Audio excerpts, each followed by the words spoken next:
Welcome to a video explaining the basics of firing tank cannons in the Fistful of TOWs 3 wargame. First, designate which stand is firing and who you're firing it at. Measure the range to the target with tape measure or ruler. Then, check the firing stand's stat line and roll dice equal to the rate of fire of its gun. Out to the range listed on the sheet, these dice hit on a 4+. If they're within half the range, they hit on a 3+ instead. And from normal range out to 1.5 times normal range, they hit on a 5+.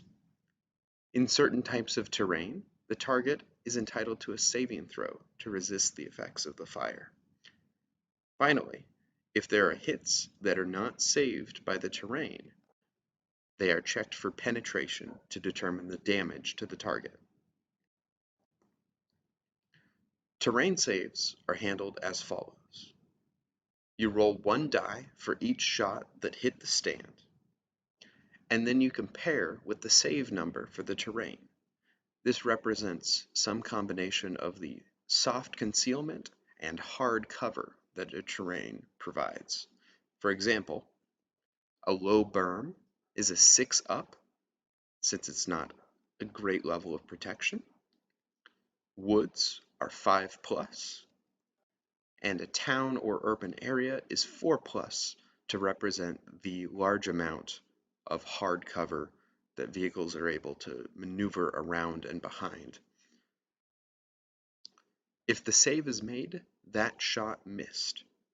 This mechanic means that softer skinned units, like the American personnel carrier at the right, often want to stick to more built-up areas and complex terrains in order to avoid very damaging long-range fires. For each shot that is hit and not saved by terrain, you check the gun's adjusted penetration. This represents the lost kinetic energy due to the round's travel. Short-range shots have their penetration raised by 2. Long-range shots have their penetration reduced by 2. Remember, that's 50% of the range and 150% respectively. Subtract the target's armor from the gun's adjusted penetration and roll that many dice, up to a maximum of 10. If any 6s come up, the target is destroyed, and if any 4s or 5s come up, the target must make a quality check. Regardless of the number of 4s or 5s, the target will only make a single quality check. Now we're going to walk through a quick little example using my somewhat embarrassing proxies here. Though it may not look it, on the left there we have a couple Shermans guarding a village. They've parked themselves behind a railroad berm. And to the right, a single Panther D is assaulting, and he's going to open fire starting at 1,200 meters. I've produced the stat lines from the quick start guide rules available on the website, down there at the bottom for your reference. So, the Panther takes its first shot at 1,200 meters, which we can see is long range. Now we rolled a hit. Rate of fire of 3 means we roll 3 dice, looking for 5 up. We get very lucky, score 2 hits. Now, those Shermans are parked behind that berm, so we're going to make 2 terrain saves because we had 2 hits. We roll a 6 and a 2, lucky for the Sherman, but still, 1 shot has gotten through to the armor. Now, we need to check that hit for penetration. Since we're firing at long range, the Panther's penetration is reduced by 2, down to 6.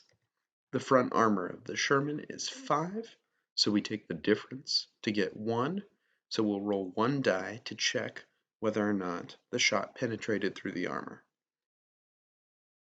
A result of a 4 means that the target stand will take a quality check, and I added on there that the roll of a 5 means the Sherman passes that quality check. Now remember, that final die result there could have destroyed the Sherman on a 6 or done nothing on a 1, 2, or 3. I hope this example helps illustrate that The factors of range affects both how often you're going to hit and how often you're going to kill. Cover helps, and of course, the armor of the target is going to affect things as well. You might note for troop quality, which will be discussed in future videos, the Panther's quality will affect its roll to hit, making it more accurate.